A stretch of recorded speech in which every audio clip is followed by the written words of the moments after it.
Bizden проблемалар югары дәрәҗәдә бар бит инде.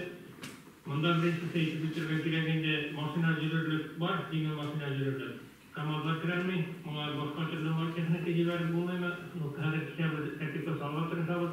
Яннары февраль мартта керәлмәгән иде безнең машинасы. Шуңа перерасчет кылдырып чыккан иде. Повторно үзендә фотоларын җибәргән иде. Менә бу рецепт ителде микән дип алып сорый иде. Сөйләшенгән бит инде. Ул заявлениелар безнең ГЛОНАССтан каралган.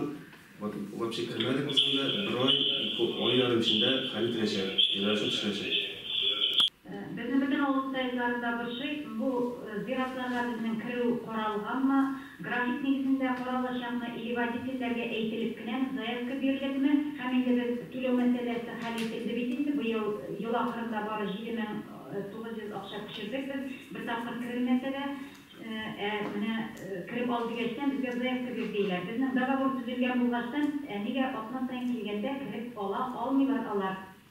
Заявка берсе безгә лучшырак ул, потому что без авылга киләбез, авыллар бик күп, без шүкне җыябыз, зиратка да постоянно кирсәк, атна саен без машинаны җитешмәйбез без. Безнең расстояние күп, без җитешмәйбез. Лучше заявка бирсәгез, безнең диспетчерга хәрбәр заманнарыбыз бар, диспетчерга әйтәсез, 2 көн алдан, 3 көн алдан шалтыратып әйтәсез дә, менә шушы зиратны бирегез, аны кертәбез.